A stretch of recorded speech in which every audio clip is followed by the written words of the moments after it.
Aqui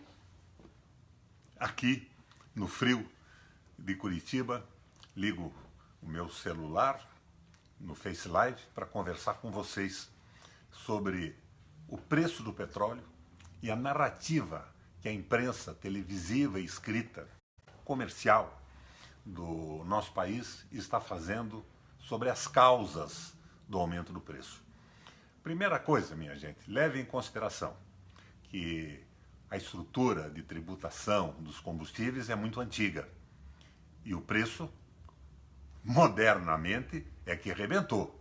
Ele era razoável, por exemplo, no governo anterior ao do Temer, no governo da Dilma e do Lula. A estrutura tributária era a mesma.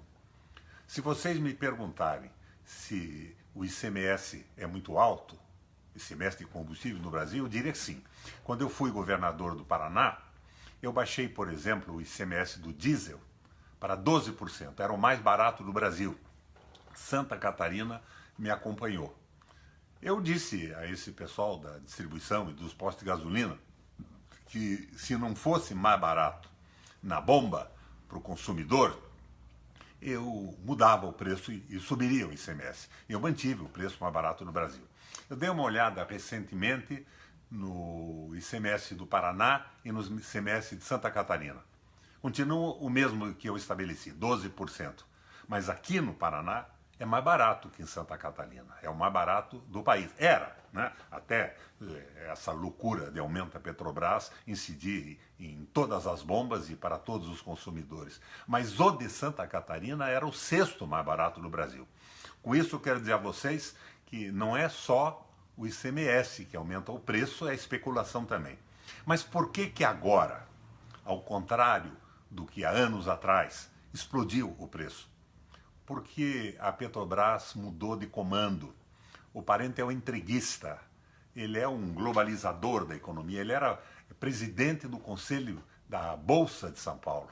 Como é que o cara da Bolsa de Valores, que vive da valorização, do movimento das ações, que vive do resultado no fim do mês para os acionistas, pode ser presidente de um monopólio que fixa preço de petróleo no Brasil? Monopólio de refino no Brasil é um monopólio quase que absoluto. O que o parente fez? Ele vinculou o preço do produto que é extraído no Brasil e refinado no Brasil. Nós somos autossuficientes em petróleo e somos autossuficientes no refino.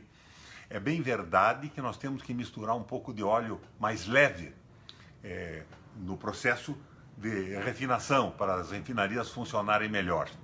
Mas hoje nós não precisamos nem importar esta pequena quantidade de petróleo mais leve, porque nós temos um petróleo de excepcional qualidade na plataforma submarina, no pré-sal. Então, minha gente, vincular o preço do petróleo brasileiro, extraído no Brasil, refinado no Brasil, ao dólar e ao preço internacional do petróleo, por exemplo, ao valor do barril de petróleo em Londres, é uma estupidez tão grande como, por exemplo, vincularmos o preço dos hortigranjeiros, do milho, da batata, do arroz no Brasil, que tem uma estrutura agrícola e um clima extremamente generoso e que viabiliza uma produção abundante, ao preço no inverno desses mesmos produtos num país nórdico que não pode produzir em função do frio enorme, da neve, e que a produção não existe praticamente. É isso que fizeram com o petróleo. Querem vincular o preço do petróleo brasileiro às condições do mercado global e de outros países. Canalice pura e simples.